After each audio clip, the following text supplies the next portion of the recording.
Thanks for posting the comments. Dolphins thirsty, they never show no mercy. On the field or in the game, Miami knows how to play.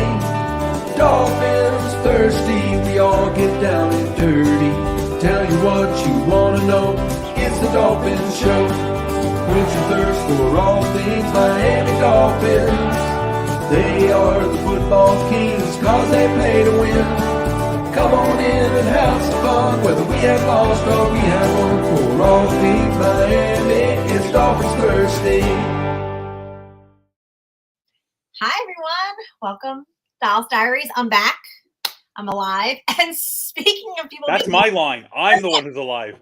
Speaking of people being alive, I blackmailed Evan Finstanza into... Never blackmail. I asked nicely, and he said yes. Never blackmail. I'll never say no. Drop a link. Whose line is that? Listen, don't take my lines, but I appreciate you coming in. Anytime. Everyone, ignore the mess of my room. We're still unpacking from the wedding weekend. Awesome. How was it? It was great. We had a great time. Part of the selling point of the venue is that they have like a groom's tavern where like the grooms get ready. Full Steeler themed. I'm talking a glass case full of like Steelers memorabilia, foosball table with Steelers stuff. It was like full Steelered out. Oh, Jesus. So it was a busy week. It was a busy weekend for the Steelers. They made headlines this weekend. Well, so we're in the middle of the reception and everyone's talking and then it just like gets silent. And then like everyone's showing each other their phones. And it was when the news dropped that they got Justin Fields. So that was going. Well, they basically got an older quarterback who is on the downslide, who maybe will resurrect his career, and a guy who the Bears overplayed their hand and basically said, "You want to know what? We don't need you anymore. We got nothing for you. You have to prove yourself somewhere else." We'll see what happens. Well, I think they also got rid of Rudolph. They got rid of Trubisky and Kenny Pickett. But Kenny Pickett, what a disaster that turned into!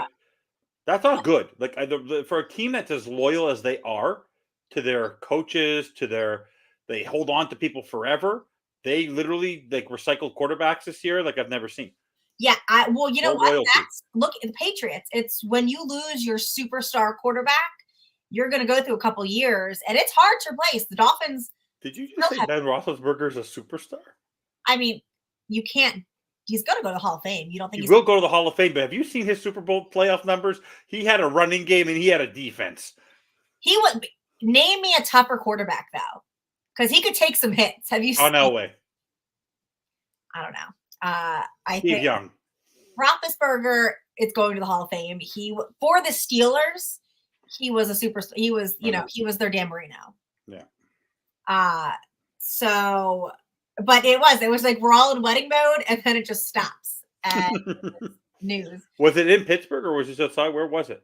It was in Harrisburg. I know Harrisburg, Pennsylvania, for sure. Halfway to Pittsburgh for us. But the whole venue, I guess, was like Steeler themed, and you won't find a lot of Eagles out there. You're more Steelers country. I thought of you this weekend, Evan. Oh my God! What a ruin! Well, that will ruin your weekend. Why'd you think of me? At the hotel. So we get back from the wedding. I am 5 sheets to the wind, as I should be at a wedding. And there's a bunch of like young college kids there, and they're all this baseball team who is in town for a tournament. So I get to talking with the coach, and I'm trying to get somebody to explain baseball to me, but he was like not receptive, like wouldn't look me in the eye. But there were 2 other older men sitting there who like chatted me up a storm. And they're there for an 8U hockey team. Oh, that's me. In a league. That's me. And they told me they're 2-1 in the thing. And they started telling me all about hockey and the rules and that the 8U can't check down, but they can do something else with the stick. And it was just, I was like, I should call Evan right now because you should have FaceTimed me. I would have explained you everything. It was awesome. I was like, I wonder if they'll play Evan's kids. But they were 8U. But they were very friendly, and they were asking me, are you a Florida Panthers fan? And I was like, no, but I do know that, they did very well. They went to the Stanley Cup because the Heat were also in the finals.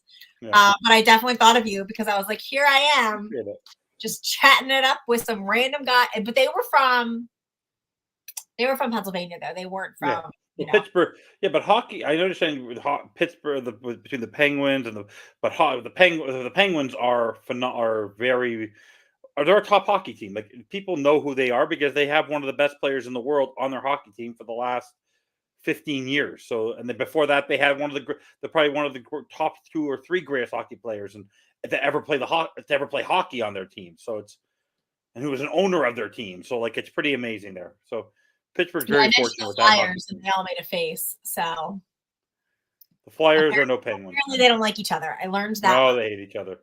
The baseball people really didn't speak to me much. I think I'm a phenomenal drunk, but they didn't want to have any Did talks. they serve alcohol at the Waffle House? I went to Waffle House sober, and it was delicious, and it was What a everything. hole in the wall. Love a Waffle House. Constanza hates me. But you know who that is, right? You know who that is. Oh, excuse me. Who was on my show last week? Who visited your show last week? And who was on your show last week? I'm about to go on Instagram and give 5 stars a 1 star. That's Manny. Wait. Oh, is that Manny? No one was on my show last week. I haven't had a show. It's his new show. It's his new show. Oh, called wow. The Fin Factor. I'm actually paying attention. I'm not. For a month I didn't pay, but by the way, I went to sleep. I unplugged and I unplugged. Like I went jumped on to troll, but like Yeah. I wasn't Yeah. retaining anything. No, I went to sleep for the month of February, like I said I would, just like Chris Greer and the Miami Dolphins did. Well, That's what I speaking do. of Chris Greer and the Miami Dolphins, I love Chris Greer. Cheers to Chris Greer.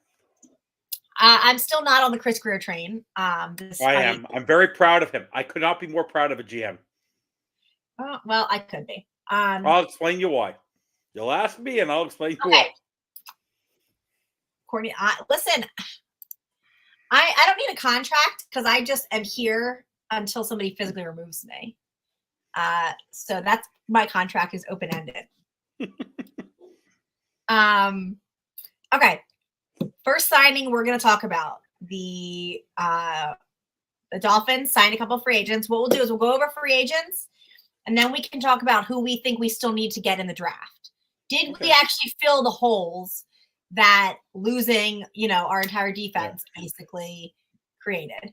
Yeah. By the way, before we go, Thirsty, I expect you by the end of this week, Net Dolls Diaries, that half the people that you show on your intro are no longer Miami Dolphins. So it's about time you remove them from your intro. Listen, you took a drink of some haterade. Greer doesn't deserve praise. I used to be a fan, but I'm out on Greer. I'm not. Congratulations, Chris Greer. I will be a bigger fan of Chris Greer when he fires Mike McDaniel. There we go. Cheers. Okay, we're going to start off with obviously probably the biggest signing that we did, Jordan Poyer.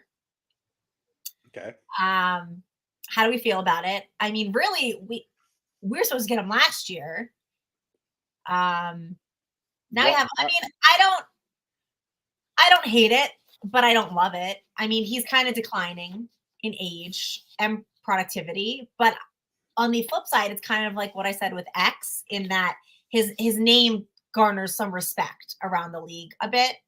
It's not like we just pulled out, like, if Cam Smith was out there, we're going to try him. So, I think it's not a terrible signing. It's going to be a 1-year deal. It's a Band-Aid fix all, but him out there with Holland could be interesting if Weaver's really interested in changing up looks and, keeping everybody mobile. What did you think? What do you think? I like the deal from the simple point that Holland needs a veteran presence with him so he could play more of the center field role. He's an experienced guy who knows how to play the AFC East, which you're going to have to face 6 times. He knows how to play Josh Allen. He wanted to be here last year. Last year would have cost us $6-7 million. This year it cost us $2 million. And I like the fact that he's motivated to get there. And I like the veteran presence. And I think he will fit really, really well in that secondary. And also that allows, they're still going to have to go get another safety in my mind. I think they have to have 3 experienced safeties there.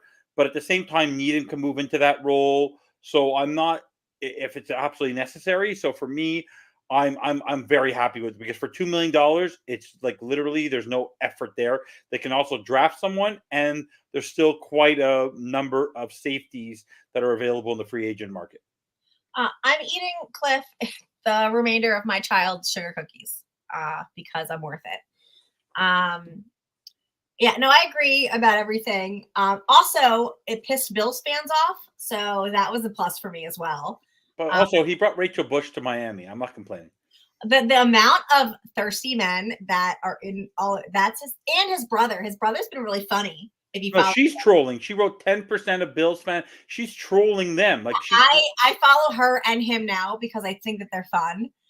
She seems like a good time, so I'm excited because maybe I can get her and Nick Needham's mom back on, and me, her, and Shannon can do like a girl power thing. I don't know if she'd be into it, but you should get her, and you should get Braxton Berrios' Alex Earl.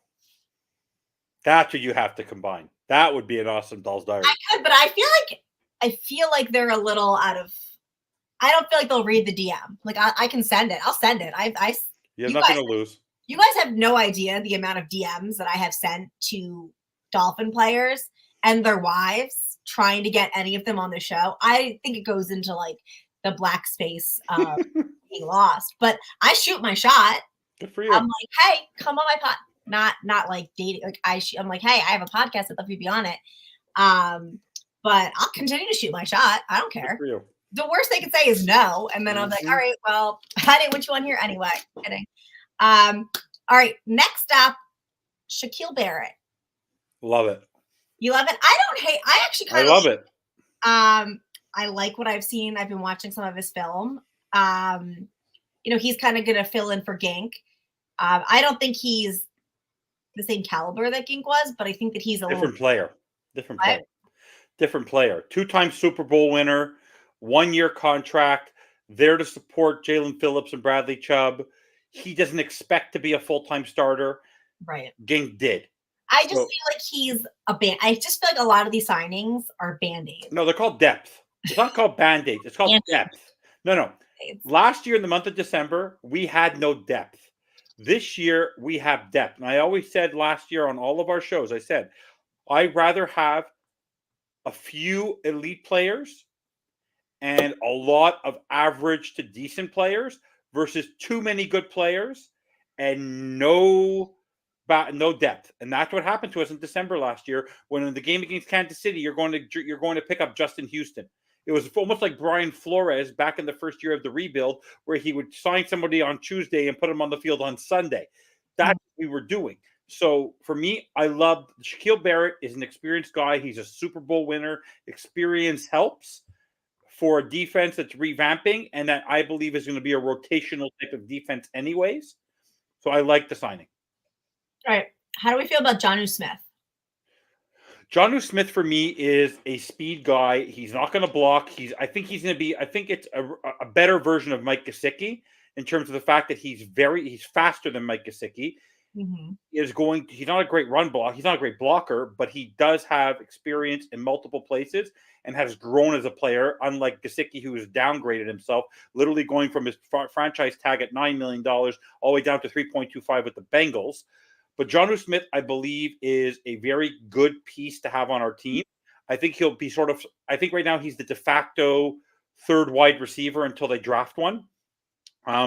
Because I don't think Berrios is still going to be your special teams guy. I know I'm not a fan of that signing, but I'll take it. We'll get to $3 million.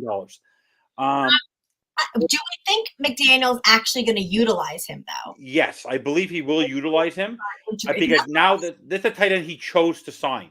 Right? Unlike Jerm Smith, who was already there, Tanner Connor, who was an undrafted free agent, Julian Hill, another undrafted guy. This is a guy they actually chose and gave real money to, unlike being forced to be saddled with Gesicki. But don't be surprised that I believe that they're going to try, if they trade back, and they can get into the second.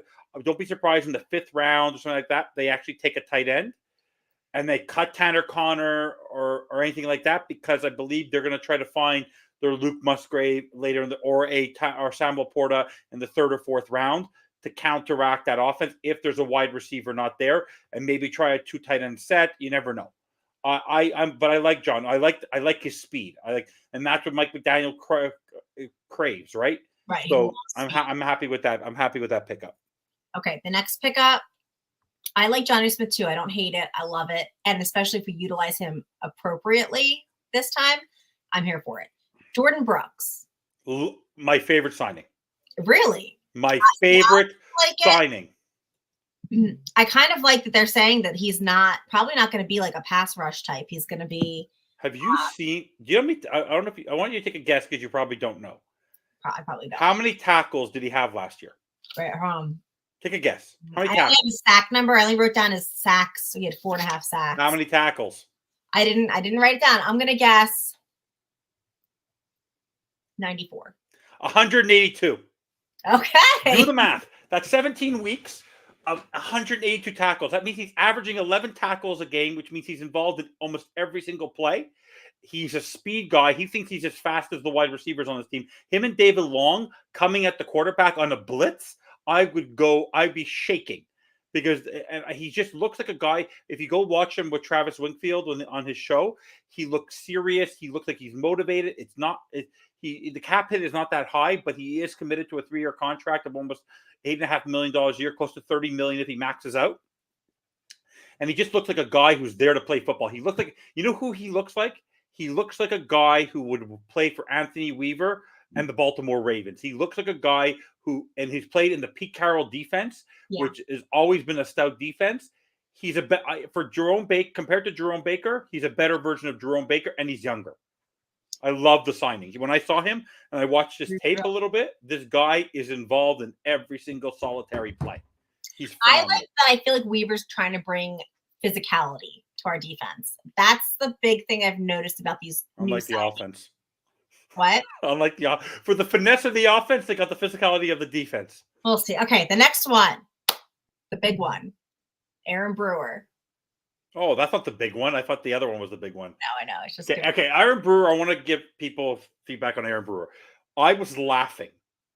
As much as I was laughing about when the signing, I was laughing when all the signings, like when all the Dolphin players are being gone and signed by other teams. I was like so happy. I was so happy to lose all of them. There was only one player I was upset about losing, or only because of the type of guy. But when I saw the contract, I was not that upset. But for Aaron Brewer, why do I like him? Because unlike a lot of other times with the Miami Dolphins, where they took a left guard and turned him into a center, or they took a tackle or guard and turned him into a center, they were forcing square pegs into round holes. Aaron Brewer actually played a full season last year at center. He's also played guard. He's also played a little bit of tackle. So one thing I like about the fact that he knows how to snap the ball. Now he's very athletic. He's not big, but on a running play, he is so physical and so athletic. He's going to fit perfectly. Yes, is he not great with his PFF numbers? Sure, but no player is perfect at both sides unless you're going to go pay $15 million to a center. Not everyone's Jason Kelce. Not everyone is that level of player. Last year, the Ravens had to put in Tyler Linderbaum, a rookie. This guy is the guy making reasonable enough money, and my prediction is Drew Rosenhaus loves the Dolphins. Connor Williams is going to heal up. He will be a Miami Dolphin again. He will come back at a reasonable 1-year contract, probably again at $7-8 million. And he will rotate with Aaron Brewer. And both will be able to play both positions and rotate tackles and right guards. That's why, even though they're bringing in this guy, Phil Haynes, for a visit, who played the first 8 games with the Seahawks last year and could come in to play right guard, Jackson at right tackle, and then you have Isaiah Wynn, who was just signed. Connor Williams and Aaron Brewer would be the perfect combination to move around. I love the chess pieces of what they're doing on the offensive line. I like the depth today. Shining Driscoll, signing Isaiah Wynn. I love what they're doing, just adding depth, experience, people who have played on football teams before. I love it. Really, we do need depth, because I think that was our biggest problem last year, was when people went down, there was no one to back them up. Yeah. Are we concerned, though, that he allowed 21 sacks, which was the most? We're not concerned, because I'm concerned for Tua. Because Mike McDaniel is going to continue to have a quick strike offense, no matter how much we get frustrated by it. It works, but Liam Eichenberg was there last year. Come on. Liam Eichenberg was there. He was able to handle snaps from Connor Williams. He had to deal with a much maligned offensive line for most of the season. They'll find a way to do it. In the end, the one thing I trust Mike McDaniel to do, the one thing I do trust him to do, is to design plays that work for Tua. My concern, we'll talk about other things later. I'll tell you what my criticisms are, Mike McDaniel, when you ask me another time. But the one thing I will say is that the offensive line, Butch Barry, I trust Butch Barry. What he did with Austin Jackson last year, what he did with Kendall Lamb last year, what he did with Isaiah Wynn last year. Like last year, people saying Isaiah Wynn. People are ecstatic to have Isaiah Wynn back. In the end, before he got injured, it was a very big injury for us to lose him at left guard. He was playing great. Okay. Next up. I don't like that people are telling me that this is X's replacement, because it's not. But it's Kendall different. Fuller. Okay. I'm going to tell you something about X, and don't take it the wrong way. You know I will. Okay. X will go down. X will go down as one of the top 3 secondary players to ever play for the Miami Dolphins. He's in the mix. Throw a coin, whether it's Surtain, whether it's Madison, where it's X. Great. X last year, in 2020, had 10 interceptions. Since that point, he has 7 total. The issue with X the last 2 years was his groin. He was going to be, if he came back, it was going to cost us $20-something million. You already have Jalen Ramsey. Yeah. Kendall Fuller is a guy who was predicted he was the 3rd ranked corner to be signed. They predicted on PFF that he was going to get close to $39 million over 3 years. We got him for 2 years at 16.5.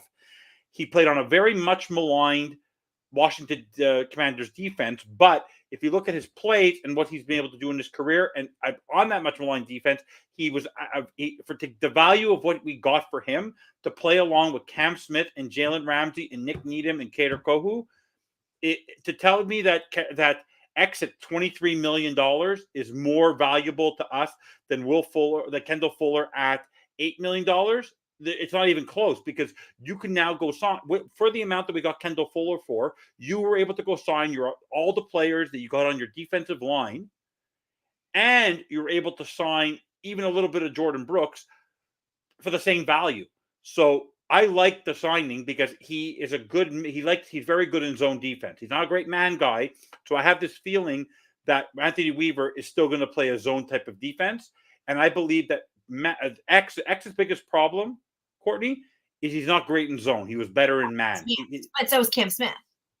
I know that. But Cam Smith is going to have to learn how to play zone defense, because I think it's going to be a mix. I don't think they're going to be if this was a press man defense, X would still be here. X does not play well in zone. He's not Jalen Ramsey anymore. X of 3 years ago, sure. X of now, there's a reason why he hasn't been signed yet. He's going to end up going to. We know where he's going to end up. I can tell you where he's going to end up.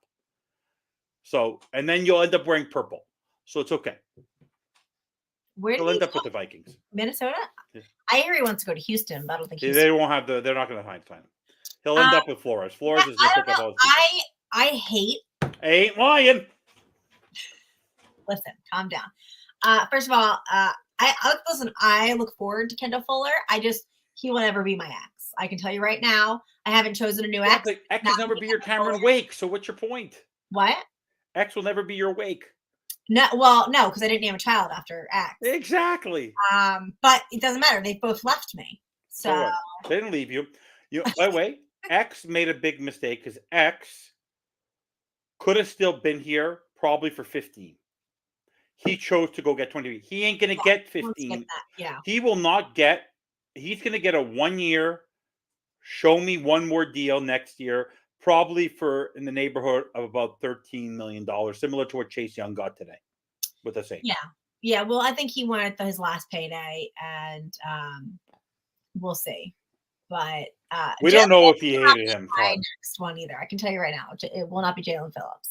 By the way, Todd, he may have hated Flores, but his best season of his career was with Brian Flores. I don't. If he wants to prove himself, Courtney. Yeah. The Brian Flores defense is where he's going to be most successful. Well, I hate zone, so I'm. But it's not going to be zone. It's going to be a mix. But I'm just saying. Oh, Malloy's in the building. No, it's not going to be I don't think it's going to be straight zone. But I think he's going to mix it up. But also the Ravens play zone. The Ravens don't play man. I think it's Hart's going to be. Yeah, but the Ravens don't play man. Yeah, but I don't model myself after the Ravens. I model myself more after. No, but what I'm trying to say is that some defenses mesh well better with others. It's just Yeah. I like the rotational aspect of what's going to come with the free agents. That's what I like about it. All right. How do we like the Anthony Walker sign? Anthony Walker is just a body to me. He will come in and out, third down, rotational. I think he's more of a 2-down linebacker. Seems like a nice guy. And I enjoyed him during his interview. He's good. He's fine. He's a good depth piece for me. Like, he's also. Like, I would cut like right now. I do not know why Duke Riley's still on the football team because he's making too much money comparison to Anthony Walker. He isn't worth the $2.5 million cap hit that he is. True, I believe that's exactly. I can't hate Axe because he's trying to get the money. All right, now we're back to a re-signing. My least favorite, not my least favorite player because it wasn't Eli Apple. Braxton Berrios. Braxton. We've retained Mr. Mid himself, Mr. Low expectations of this Dolphin fan base who need to get their act together and realize that not fumbling the football is the lowest bar you could possibly have for a kick returner or a punt returner. I would take Jakeem Grant. Do you remember how bad our team was last year? 2 years ago without Braxton Berrios. Do you recall how bad it was? I put that more on Danny Crossman. By the way, Braxton Berrios has to have the ability to run. You know how he runs? By the team blocking for him. You know what's going to make a difference? He runs right into the blockers. But you know who he has difference? Whoa. They have a big difference now. No, you know who's going to be you know what's going to make the biggest difference? Him not Saran Neal. Saran Neal is an ace in special teams. He is going to be a decoy. He is going to be a great complement for Elijah Campbell and Braxton Berrios and Channing Tindall and anyone who else is on special teams. He is going to make the biggest difference. Saran Neal is going to be the best complement to Braxton Berrios. I'm totally fine for $3 million. If they use him in the slot like they're supposed to as a receiver, I'm totally fine with him for $3 million. The cap hit's not that high. Do you know who would be even better on our team for a punt returner? Patterson. I'm on the Patterson train. Yeah, but they're not going to sign him. I would. Because you need to use him on D because he'll also want to run the ball and it won't happen. Braxton Berrios is the last. I would not use the word clutch with him. Okay, if your only expectation of our kick returner is to not fumble the ball. Most kick returners suck. Not everyone's Devin Hester. They should be, but we should have expectations that maybe Tua doesn't get the ball starting at the 20 every time because our offense is shit these days. By the way, you know how people run? You know how people run? You know how people run? You know how people are able to run through? Blockers. Tell Danny Crossman to learn how to create blocking lanes. If you can create a blocking lane, then he can run. I have no faith in Braxton Berrios. I think that he is the definition of mid. If you looked up mid in the dictionary, it would be Braxton Berrios' fat neck and little face. Without Eli Apple, he's probably going to become my new target. I don't hate him, but I don't think he should. I don't want to see him on the field. He doesn't have great blockers in front of him. Oh, she's agreeing with me. What a surprise that my takes are actually the realistic ones now of this. That kid, come on. Honestly, I'd take him over Braxton Berrios. Jakeem Grant, where you at? Oh my God, no way. Hit me up. No way. I'm going to send a what are you doing text at 2 a.m. Be like, you want to come back to Miami? Still have your jersey. All right. Next one. Another just body to fill, if you will. We got Benito Jones. Oh my God. 1 second. I didn't want to cancel. What happened? Never mind. Go ahead. You okay? You need a minute? Yeah, no, go ahead. I said Benito Jones. Yeah. D tackle. How do you feel about him? Benito Jones? Body. Can't body. Body. I mean, I can't. I think we need size. I don't hate it.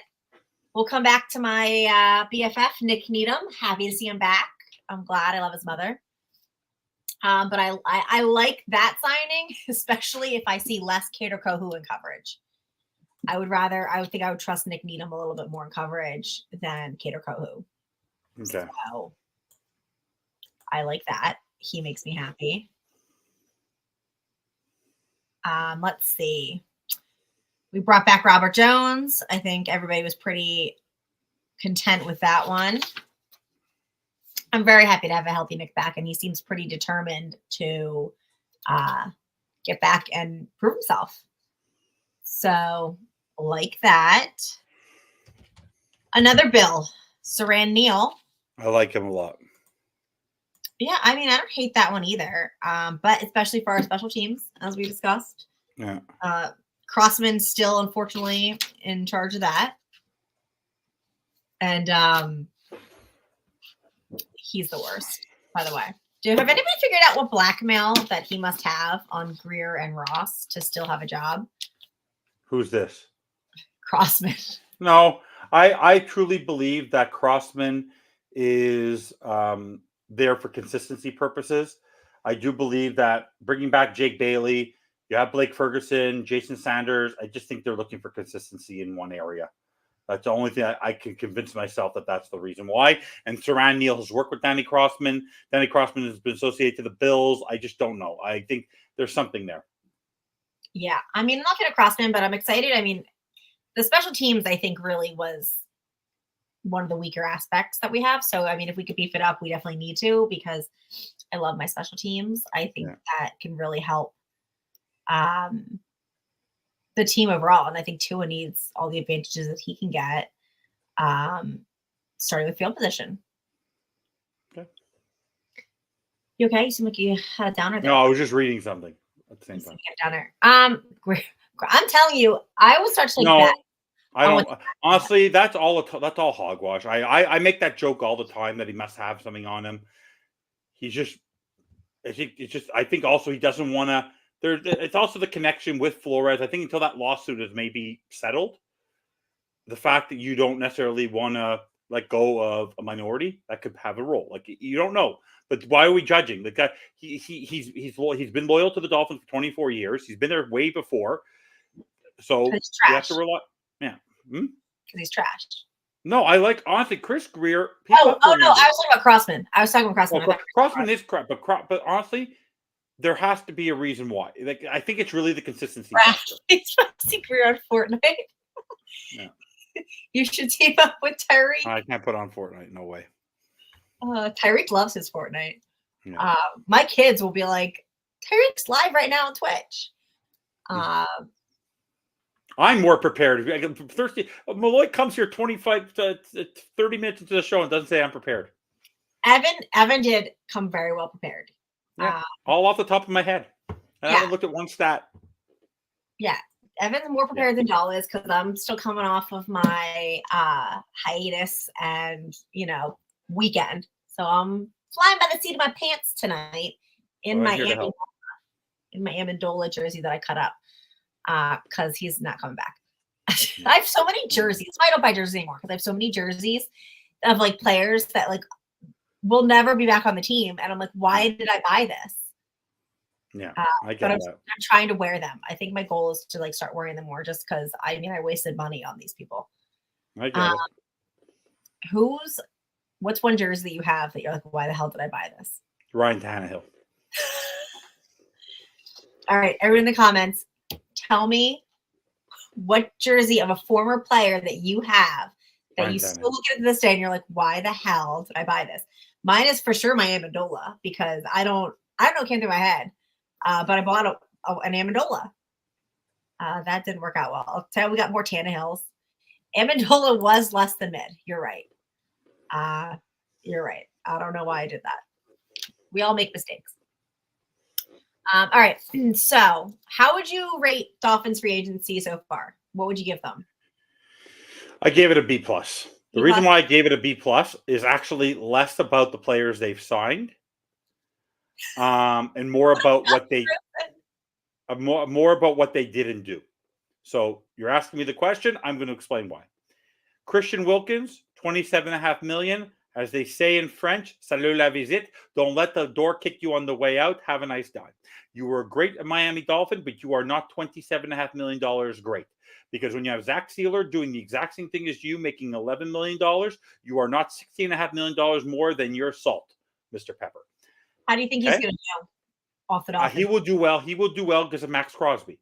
The same way he did well here because of Bradley Chubb and Jalen Phillips. And if you recall, when you look at his stat line against the Bills, against the Chiefs, against the Ravens, against key teams that we needed to beat, his sacks were squadouche. I was at a game where he had 2.5 sacks. His sacks were overinflated against bad teams with the support of other supporting cast. Christian Wilkins is not a guy you prepare for. On our team, you prepare for Tyreek Hill, Tua, Waddle, Ramsey, even X when he was here, Jalen Phillips, Bradley Chubb. That's it. That's all. That's who you prepare for. Then Andrew Van Ginkel. I would not have given him a 2-year deal at $20 million when you have Bradley Chubb and Jalen Phillips coming back because he wants a starting role. You do not need that because you're going to have to pay Jalen Phillips. Yeah. So you do not need a 2-year contract guaranteed to a linebacker. That's why Shaquille Barrett only got 1 year. Jerome Baker, $7 million. That's a nice little discount, but we were going to have to pay him 14 if we kept him. Not a good idea. Jordan Brooks is a better, cheaper, more reasonable option for what we needed. Robert Hunt, $100 million. I understand they want to protect Bryce Young. Not even close. We are never paying that. There's no one on our offensive line. He's going to be making more than Teron Armstead. He's going to be making way more than Austin Jackson. It does not make any sense to have that contract there. Then you have Raekwon Davis, 2 years, $14 million with the Colts. I would never have paid him that either. So when you look at the signings and then X dropped the cap, whatever, that's not. We just chose not to resign at $23 million. Overall, you look at those players that got cut. They gave over $270 million worth of contracts to former Dolphin players.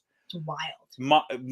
Chris Greer, I am proud of him. The reason I'm giving him a B+ is because if we would have re-signed any of these players to any of these contracts, starting with the two highest, Robert Hunt and Christian Wilkins, we'd all be on here asking for Chris Greer's dismissal again and again and again, because what he was able to do is he was able to sign pretty much his entire defense for the value of Christian Wilkins and Raekwon Davis. Like, it's unbelievable what he was able to do with the money he did. And I like it because what he did is he signed people who have experience on other teams, not necessarily starting on all of them, because then now he's going to move on to the draft, where that's where you go get your best players. There's a reason why Bradley Chubb is your best player. He's a high-level drafted player. Jalen Phillips, high-level drafted player.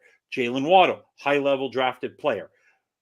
Like, you go get your stars in the draft. You go revamp your offensive line. If you go look at the other teams that did well last year, look at the Lions. The benefit of the Lions last year was the fact that they had Jack Campbell, the fact that they had Sam Laporta. So you get players, but your star players come out of your draft. The basic players come out of signings. No, I agree. Chris Greer is great for thrift shopping. I call it thrift shopping. He's a great shopper, phenomenal at it, and he'll put the money. I mean, look at what we paid Tyreek. I mean, sometimes he'll get the flashy stars. I mean, how many times have we gotten a flashy receiver? You know, Jarvis Landry. What is it? Brandon Marshall. Now we have Tyreek. It seems.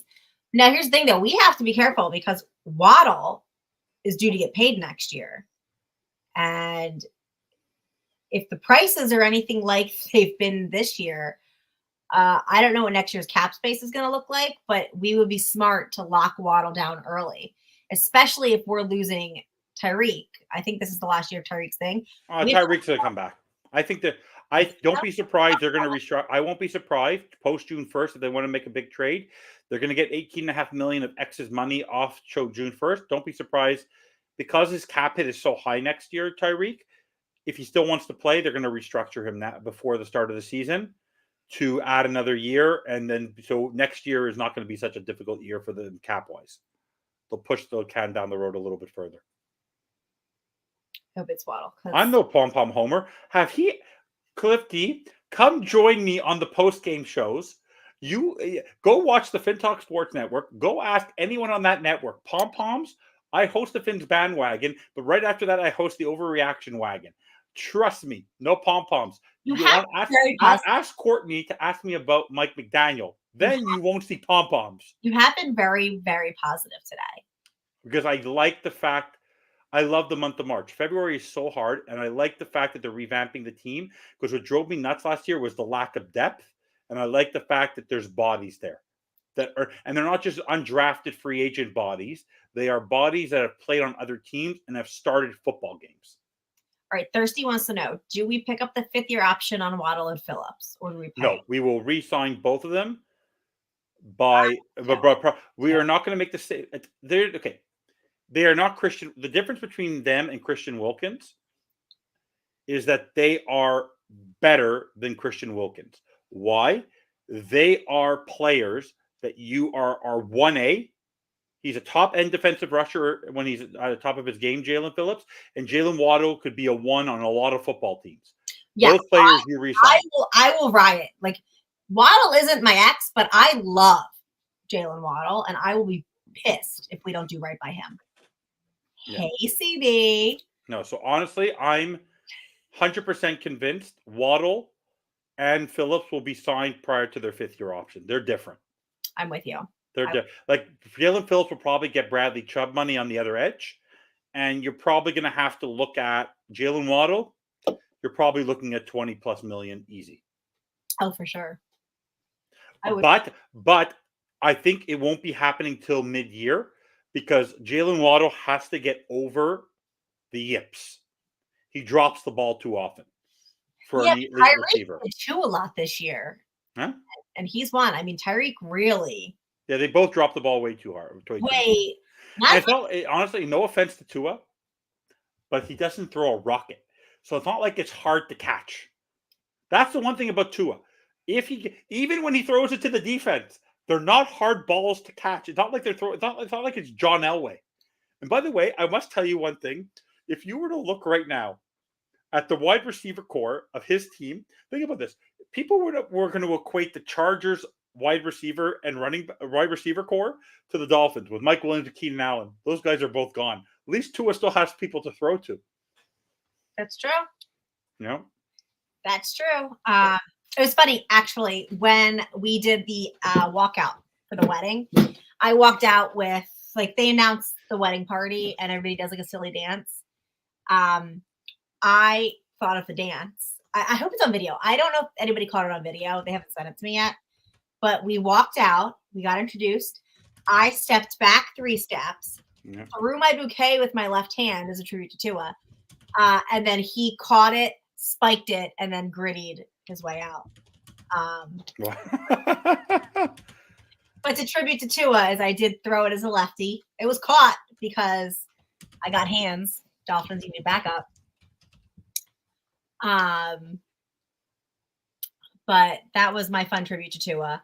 Speaking of Tua, this will get you riled up. No, I'm calm.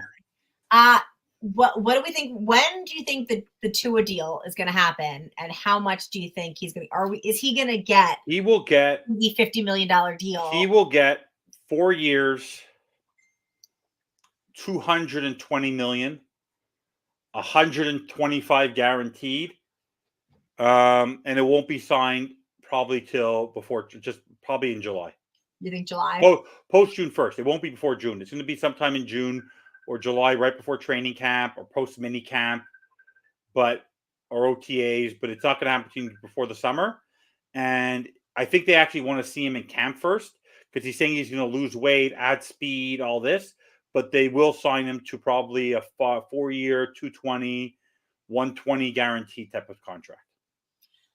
G-Man, we're not talking like controversial Tua non. Oh no, we're just. I have my concerns about Tua, and I'm a Tua non. I'm a Tua non, but I'll put it to you this way. I'm going to make it very clear for everybody. I'm like a neutral non. I don't know what you want to call. Tua's biggest Achilles heel is Mike McDaniel. Mike McDaniel's biggest Achilles heel is Tua Tagovailoa. They're good for each other. They have a love-hate relationship. They're married. They do good things for each other. They do bad things for each other. Tua is benefiting from being put in a good position on a lot of plays that Mike McDaniel is allowing him to succeed. And Mike McDaniel is using Tua where he needs him for him to be accurate. But there are times where they're basically trying to make him Josh Allen or Justin Herbert with his arm and trying to force him to be a gunslinger and try and make plays on 3rd and 1 and 4th and 1 when that's not his job. His job. McDaniel's Achilles heel is just his. And let me tell people this so people can understand it. He is nowhere near this player. He is never going to be this player. Mm-hmm. But the guy he needs to copy is a guy by the name of Joe Montana, not Dan Marino. Joe Montana. Joe Montana was not an out of the pocket quarterback, but he was not big, but he was very accurate and he was very timely. And that's how they need to turn him into. He wasn't a gunslinger. He allowed Jerry Rice to do a lot of the work for him. So that's how they have to utilize him. Stop overthinking it. I agree. I honestly think that McDaniel's biggest flaw or biggest Achilles heel is himself.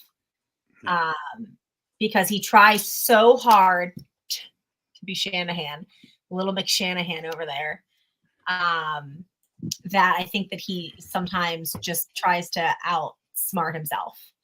Like he tries to be somebody that he's not. Or be like, oh, well, they're going to do this, I'm going to do this, but then they're going to predict I'm going to do that. Like it gets too complicated. It gets too messy. I think he just gets too in himself.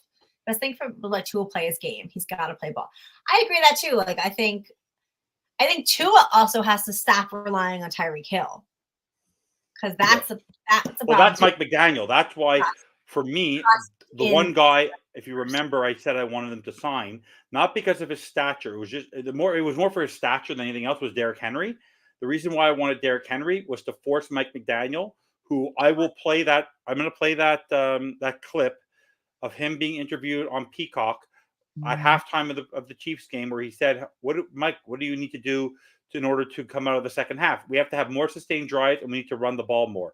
But in the coldest game where people are having their arms and legs amputated, you're running the goddamn football 3 out of the 4 times when you're coming out of the half. That's not sustained drives. That's not smart football. So that's why I wanted him. So the only player now I would like him to go sign right now, because it will be a prove-it year. It won't cost you a lot of money, and it will actually be a good replacement for Raheem Mostert next year, because I don't think we'll re-sign him next year, to complement Devon Achane, and that would be J.K. Dobbins. That I wanted him in the draft during his draft year. He's a thumper. He's a big guy. I like how he plays football. Unfortunately, he got injured last year. I'd go sign him. I wouldn't mind Dobbins. I was on the Henry train too. I think a lot of us were on the Henry train. It's to force Mike McDaniel to get out of his own way. Tati, I'm back. I'll be on Goon Squad. You know what I love? How Tati comes on Doll's Diaries, but she doesn't come on the bandwagon. I'm going to remember this, Tati, for a very, very long time. Me and Tati are friends because she came on Doll's Diaries, and I treated her nicely, and she'll be back on. She's coming back on Doll's Diaries. I know. Once I get back in the groove thing over here. Thank you. I'll see her. She'll be on here. I'll be on Goon Squad. And we'll get her on the shows. Yeah, Baby Bruiser, welcome. I'm glad you found us too. We have fun over here. We're a nicer channel. Me and Evan. Yeah, she's ignoring me. She's talking to you. She's ignoring me. I'm gonna. It's my show. It's my show, Evan. Jeez. Unbelievable. For all the things I do for the Melendezes, this is how I get treated. Unbelievable. Well, I don't know what you would say. She used to be my favorite. Now I'm stuck with Bobby. Wait. I'm giving you shit. I am drinking White Claw Spirits. I don't know. It's not bad. Just White Claw vodka instead. I'm not sure if I belong. Is Thirsty still in the background posting since you're not? Yeah. Oh, he said he was going to step away. Riveting show. What do you want us to do? So I'm giving you very good answers, but now ask me more. I'm ready to go.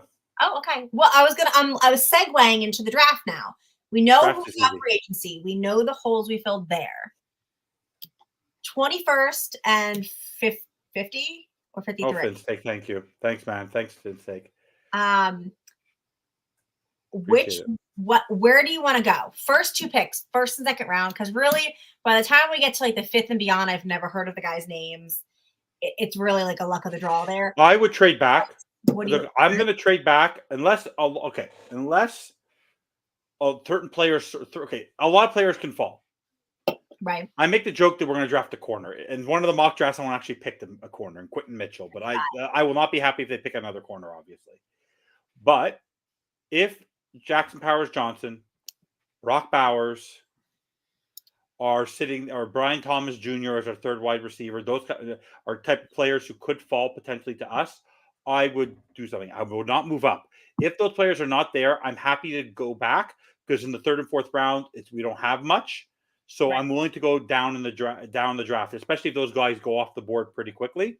Yeah. Right now, if I had to predict something, Obviously, a Braden Fisk is a guy I want, but I don't think we need. I think we can get him in the second round. I have this real prediction that they're going to go edge rusher, and the reason why I think they're going to go edge rusher is because Mike McDaniel said that if any draft I have, I would draft an edge rusher in the first round of any time, and he actually said it over offense. So I have this feeling they're going to go edge. I don't know who they're going to go with edge, but I have this weird feeling they're going to go edge rusher. But if the white, obviously for me, I want to get because of the way the center position is happening.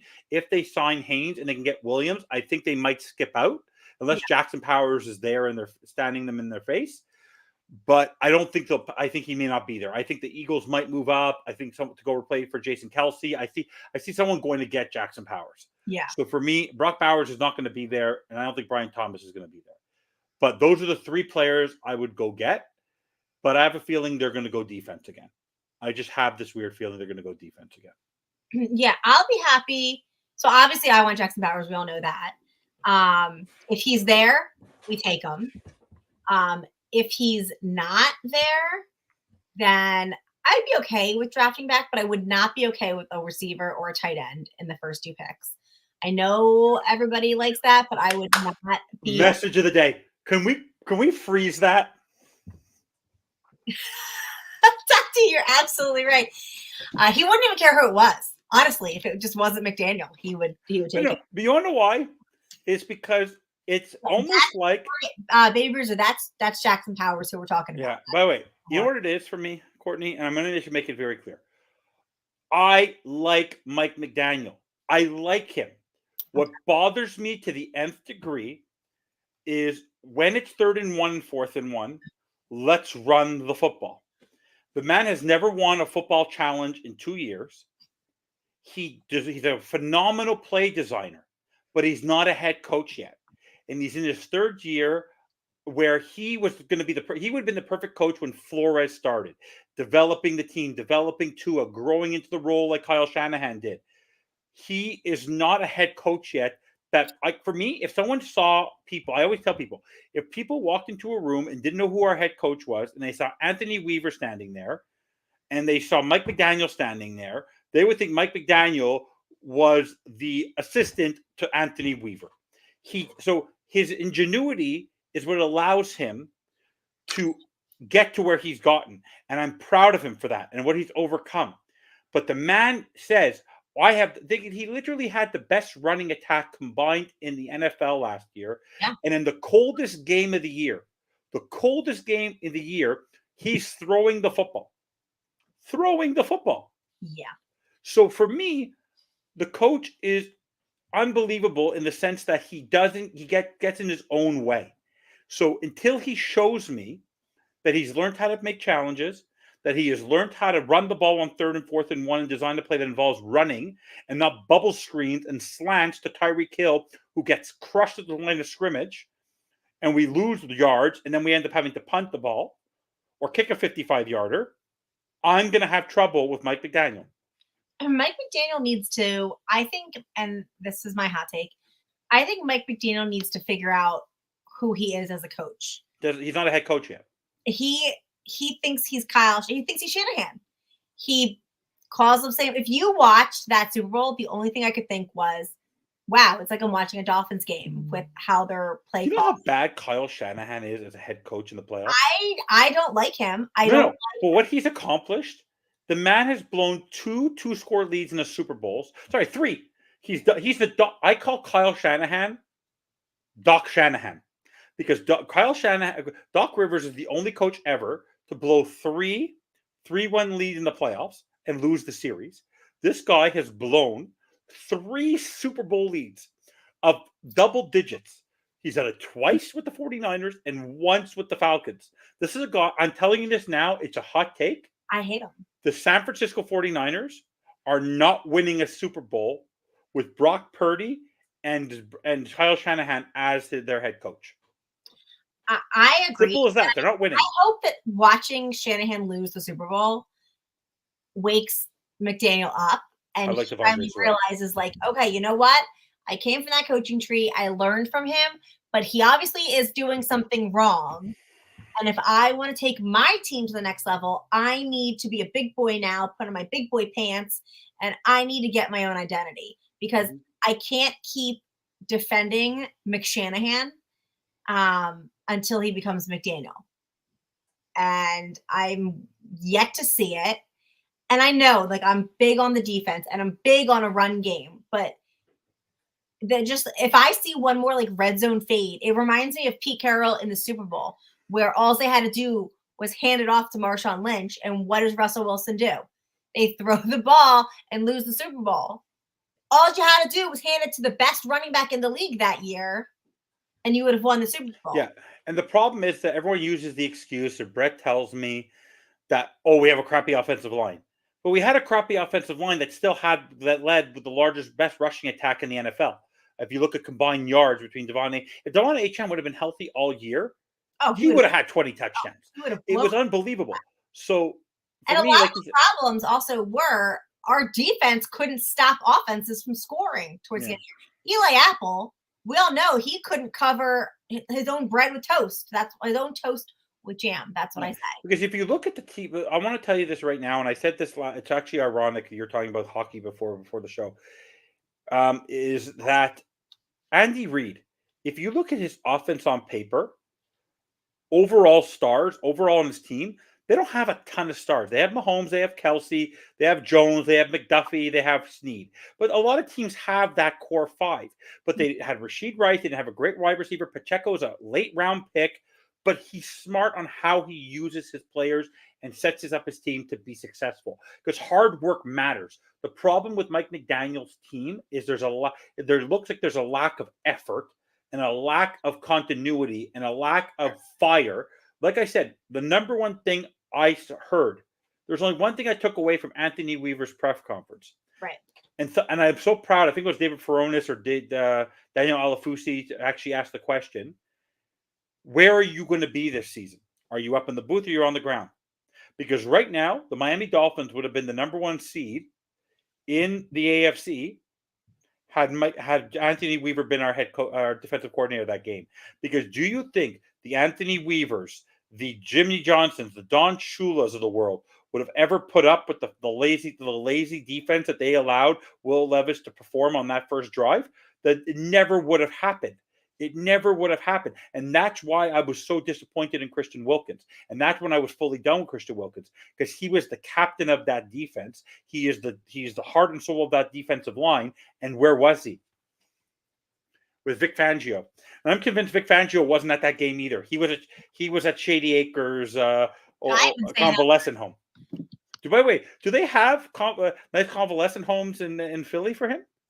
Oh, there's a lot of them. I could easily lock him in a room in one. By the way, the Eagles don't realize how bad their defense is going to be next year. Oh my God, the Eagle fans are like all over this. Like I'm like laughing. Sleepy Vic. Laughing. Have a great time with Vic Fangio. Maybe he'll give more effort because he always wanted to be with the Eagles. So maybe he'll give more effort. No. But the dude, like, I swear, was falling asleep.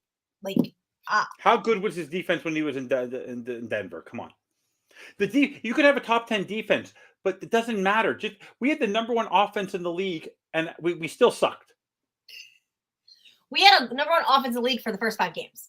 Let's really get that. It wasn't the whole season. So we got padded thanks to Russell Wilson being a terrible quarterback during that game. Have fun with that, Steelers.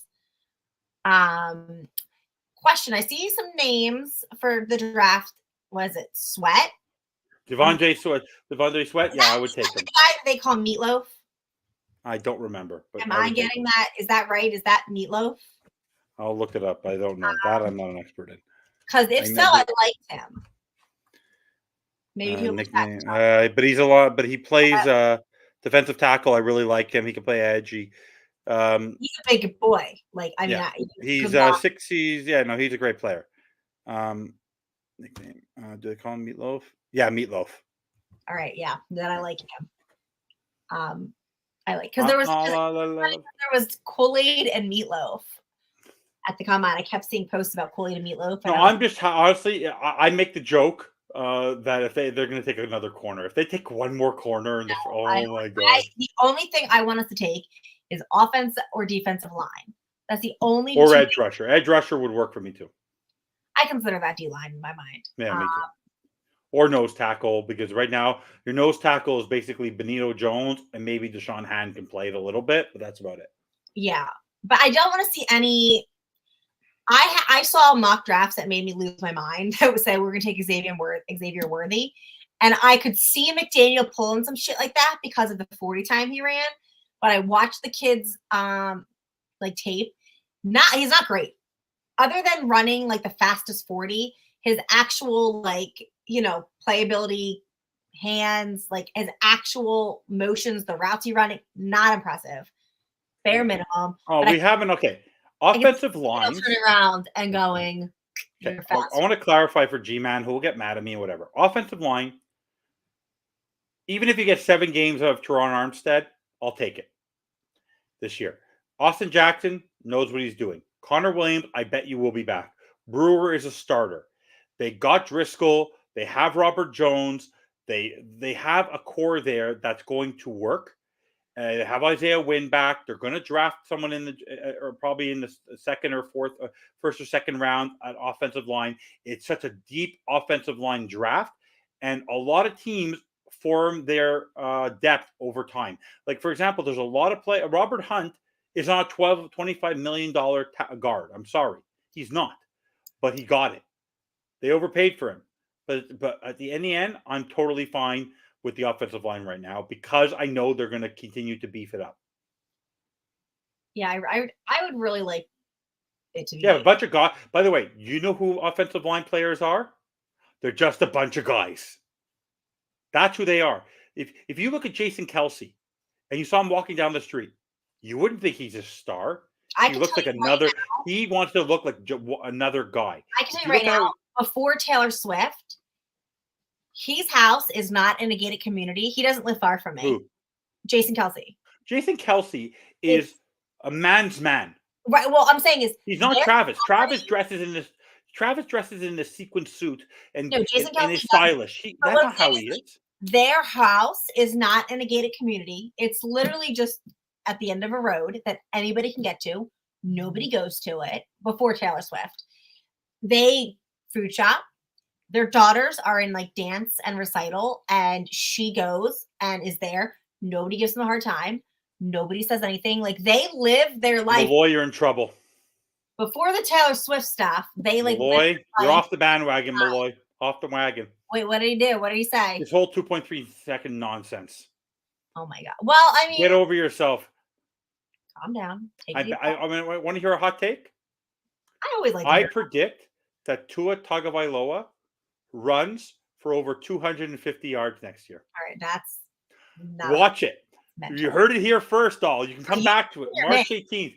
He's losing weight. He's going to run for 250 yards next year. How about, here's my hot take. How about he wins a playoff game? That wasn't on him. I blame that on McDaniel.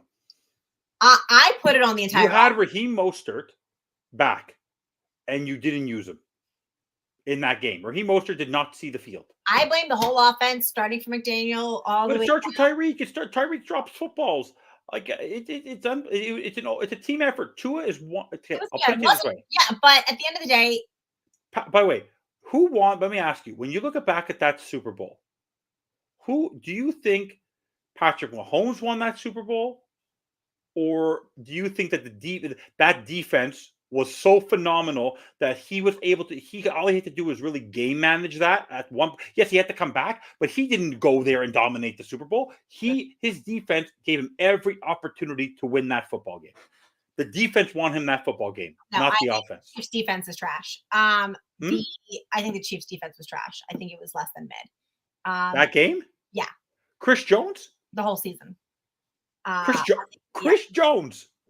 Doesn't impress me. They didn't impress me.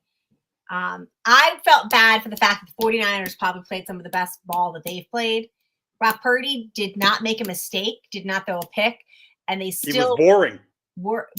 He did what he is the definition of a game manager. He was managing the game. They tried to make him do too much. He managed the game, had it right there, but I'm sorry, but I would never bet against Patrick Mahomes. Patrick Mahomes came back. He's clutch.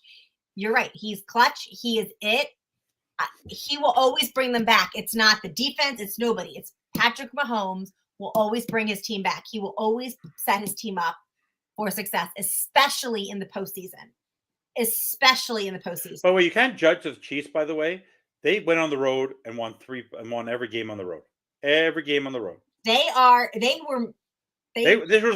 was their most impressive effort I've ever. This was their most impressive of all the Super Bowls. Yeah, well, they are a different team in the playoffs. As soon as and the Dolphins are too, but not for the right way. It's called the head coach. Oh, Andy Reid is the best coach in the National Football League. By He'll be a Hall of Famer. By a country mile. But who? By the way, and I don't want to hear anymore that Eric Bieniemy was the guy behind the offense, because the guy literally went from there to the Commanders to UCLA. Can't even get a sniff in the NFL. By the way, and as I always tell people, I'm not concerned about this season, because the worst thing that could happen with the Miami Dolphins is that Anthony Weaver is our head coach in 2025. I will not be disappointed if that happens. You're so high. That's the worst thing that can. By the way, there's something about it. You know what it is? I walk into a room and I go, "This is a guy I'm going to play for. That's a guy I'm going to." He is the next D'Amico Ryans. I like Weaver. I like his attitude. I'd be terrified walking. Hello, when you're walking in, imagine you're a guy walking into. No. There's two things. Okay, this is a guy who's going to come out and show you how to do a drill, while the other coach was like this on the sidelines. Yeah, no, he could motivate me. Did you see Big Fangio? Such a team player that on Hard Knocks you never saw him. Real team player. One time we saw him on Hard Knocks. One time. Game day too. Did anybody ever? Starting guards are Isaiah Wynn, and they will have Haynes from the Seahawks. Did anybody ever figure out what Fangio was writing in his little notepad? He was drawing on his graph paper. He was drawing on his graph paper the scheme he plans for the Philadelphia Eagles. He was already planning for next year.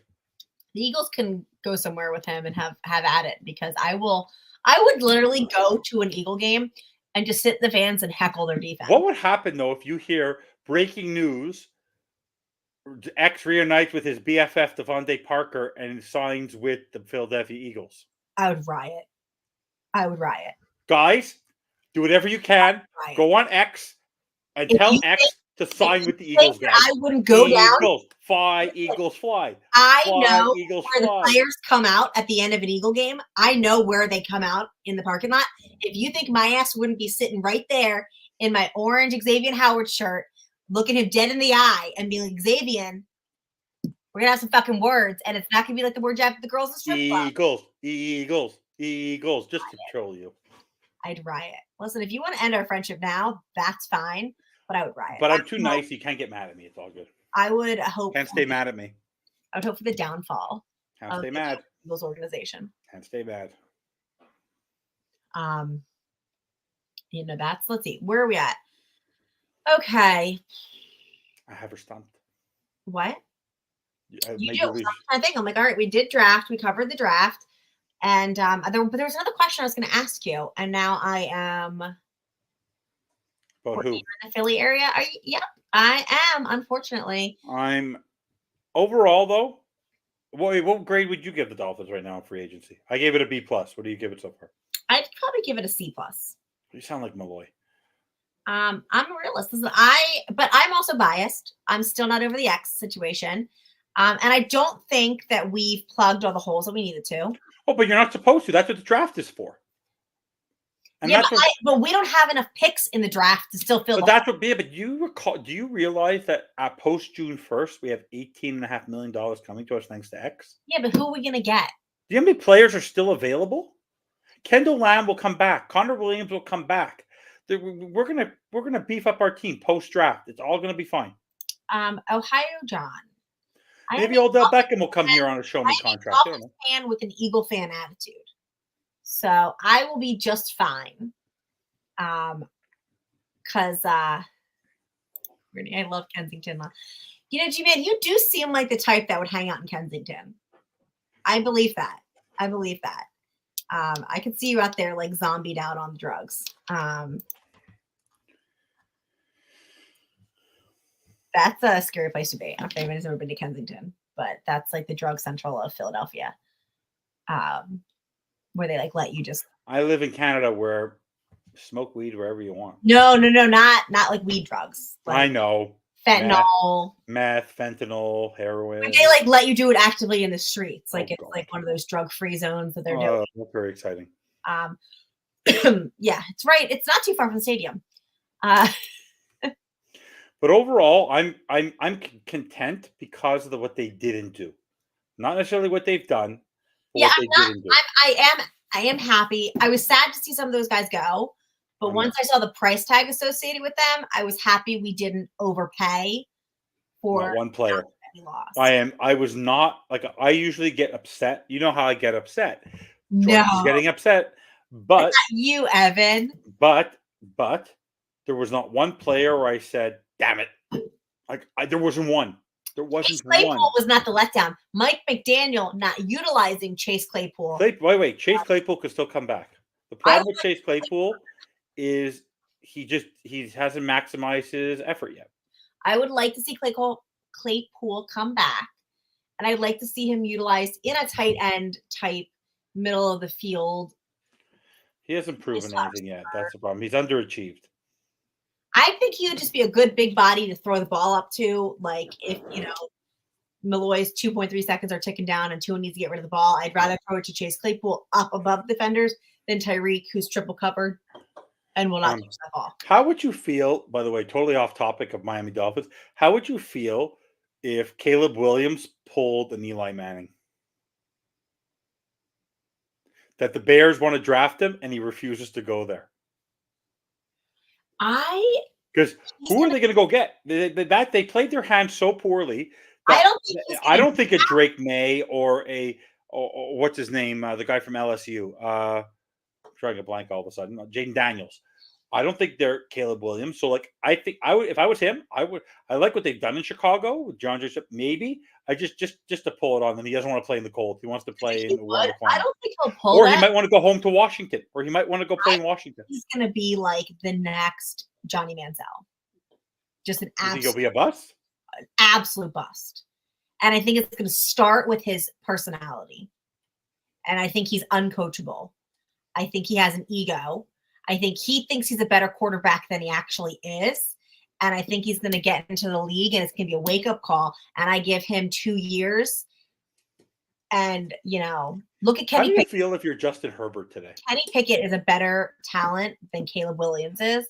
And Kenny Pickett is still. Is Justin Herbert going to be a better quarterback next year or worse without Austin Eckler, Mike Williams, and Keenan Allen? I think they're going pure running back. I think they're going to get Blake Corum. I think Jim Harbaugh wants to go pure physicality, run, and defense. That's what he wants. I think that actually he's going to turn literally Justin Herbert to a game manager. That's all he is. I mean, that's all.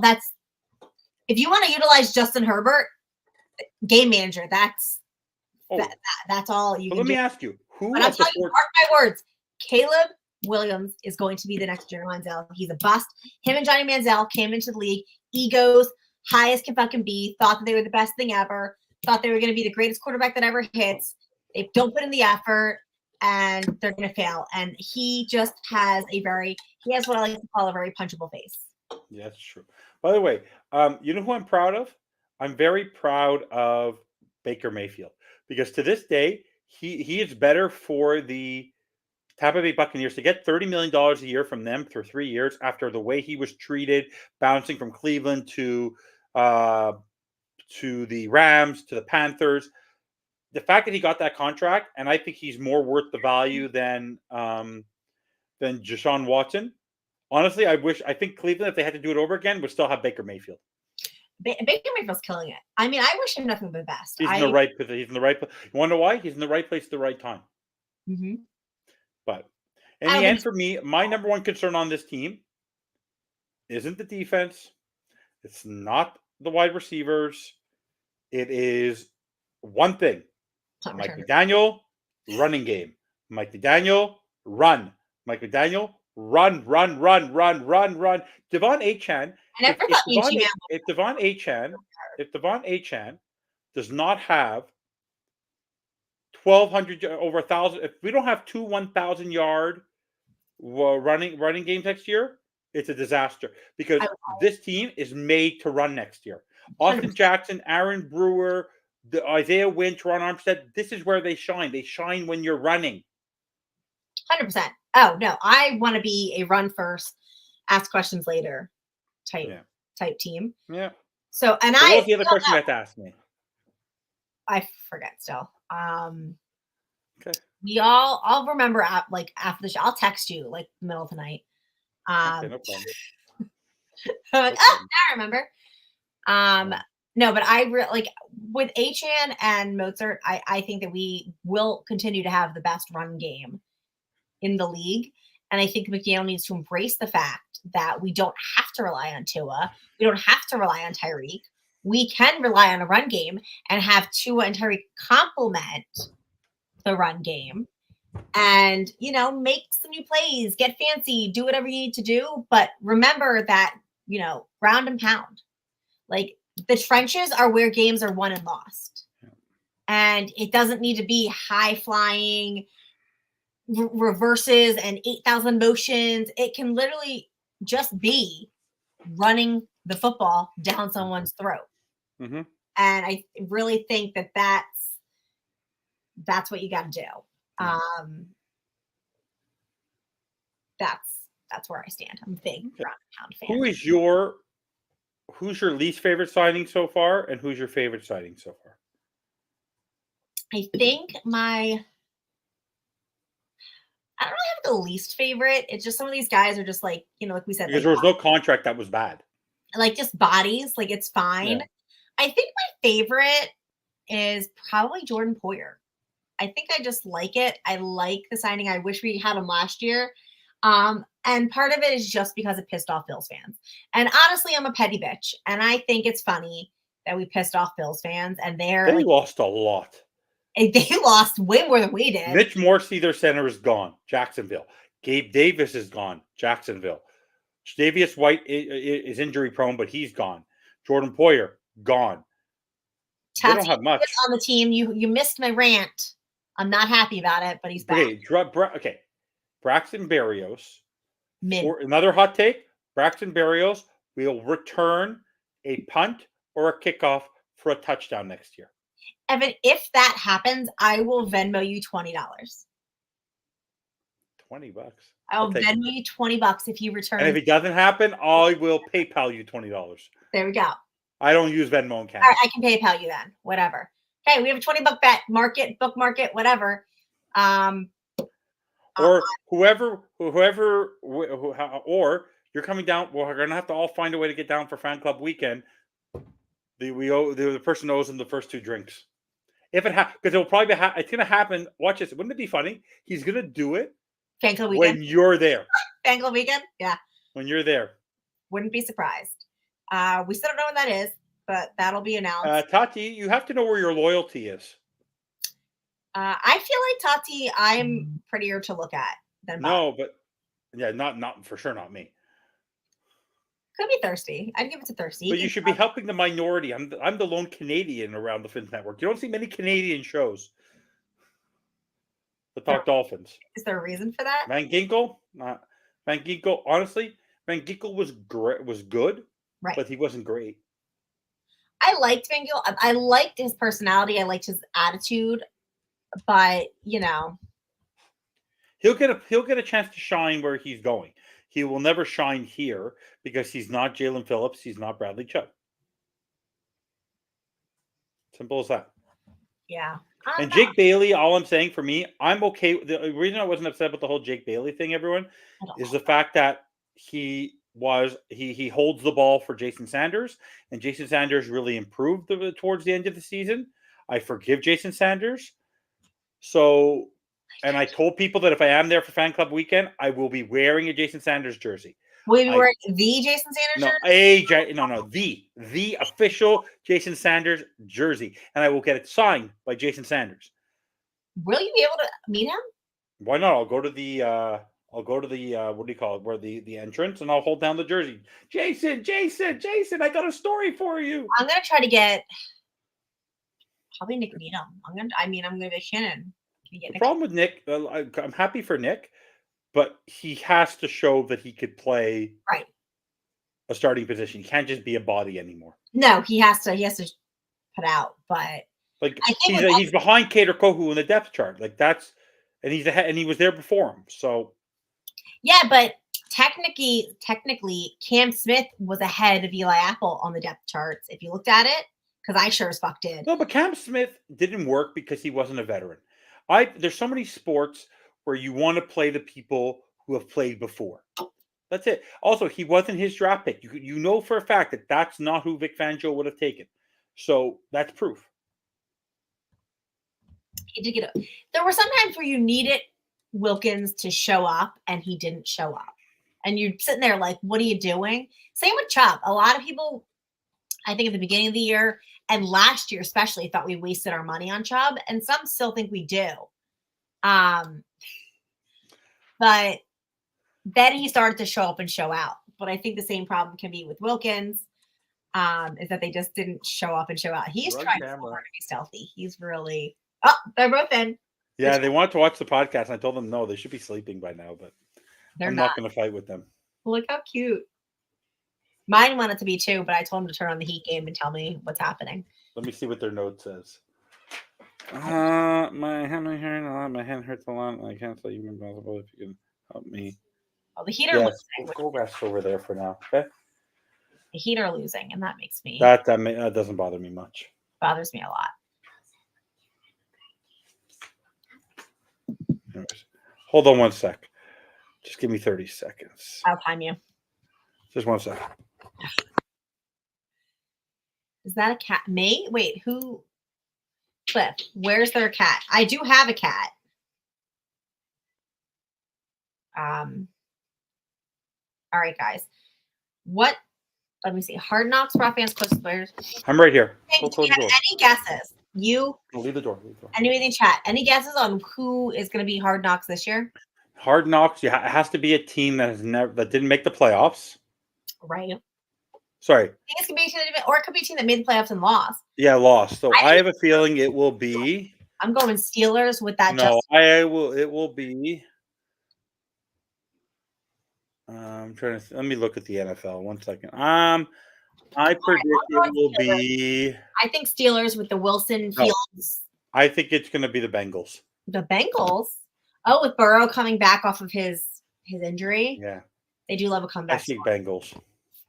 We'll see. Did anybody else? Wasn't they? Were they recent, or they never did it?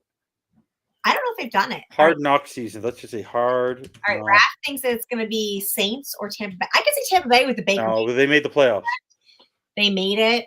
They lost. They won their first game, so they won't. That won't happen. It could happen. Bears, if they get Caleb Williams, I would pay to watch that. You know who could be? Actually, you know who I predict? Because he's a new owner. Here's my prediction. I changed my mind. Commanders. They're going to draft a quarterback. It's Josh Harris, new owner, new team, new Dan Quinn, redeveloped. They're signing all these players. Tati said the Bears, Broncos, and Saints said no. Commanders. Oh, Chargers. That could be a good one too with Herbert. No way Jim Harbaugh's letting them in. No. All the scandal. No way is Harbaugh letting them in. Oh, yeah. I forgot about the scandal. Not happening. Not happening. I like the Heat all day, every day. Yeah. Duncan Robbins. Not over her Dolphins. Not over the Dolphins. I'm not in Dolphin mode right now. Like I'm still doing Dolphin stuff, but I'm in Heat mode. So you'll see me on Vince Talk Sports Network. On Thursday nights, we do Goon Squad, which is my Miami Heat podcast. I'm locked in on the Heat right now because we're about to gear up for playoffs, finals. We're getting ready. But football season, it's Dolphins. I'm locked in on the Dolphins. I'm just like in a fun in between. Can you guys hear my cat meowing like a psychopath at my door? Nope. Okay. The Eagles are an option. No, they will not. I'm telling you, it's going to be the Commanders or it's going to be the Bengals. Sirianni is just so unlikable that I don't know if they'd want to. No, the day I lost respect for him, do I have one here? Is when I saw him. Do I even have one? Where he yelled in the camera. No, when he had a highlight, the pink highlighter in his hat. Mm-hmm. That's when I knew. Oh, Newfoundland. Ooh, Newfoundland. Finland. For that, you are going to come. I'm so sorry. Let's have a Canadian off. Huh? Let's have a Canadian off. Are you from actually Newfoundland? Good for you. But if you'd like, you're welcome on the bandwagon this week. You're welcome on the bandwagon this week. Mediator. This guy, my name is Evan. My name is Constanza. I have a name. What? I said my name is not this guy. It's Evan Constanza. Or the name is not this guy. Or Beast. You're funny. Any other topics? You know, Evan, I think we've gone for almost an hour and a half. Reason is in Canada. Oh, is Reason in Canada? I didn't know that. No, he's not. Reason? Reason? Cliff says Reason's in Canada. Where is he in Canada? I'm gonna have to DM him. I have to DM him. He's in Canada? I'm gonna slide into his DMs right now. He does not seem like a Canadian. He does not seem like a Canadian. How do we know? I do finish it with "eh". Hey, je parle français. J'habite à Montréal. Je viens de Québec. Oh, Evan, you got our response. He is. Where are you at, Evan? Ville de Montréal. Nobody olé, olé. Home of les habitants, the gagnant de 24 Coupes Stanley. See, I speak French. Winner of 24 Stanley Cups. My two teams are the Dolphins and the Canadians, the two opposite ends of the spectrum. People who have won championship and people who have not won many. He'll tell you. He's probably a transplant. I got a message. I asked Reason if he's in Canada, but I don't think he'll get back to me. Why not? He doesn't answer much? I don't know if he's like a fast answer. I don't really. He's in Toronto? I have to message him after. I just messaged him and I just said, random question, are you Canadian? So if he sees my DM, I don't know how responsive he is to DMs, but I did do a space recently with Neil. But you know what the problem with Torontonians are? They think they're American. Who? Canadians? Canadians. No, Torontonians. They think they're American. I fully have just a tank top on, guys. Calm down. I'm respectful. They're boobs, guys. Act like no one's ever seen them before. You go on a different channel of YouTube, and I promise you can see them. But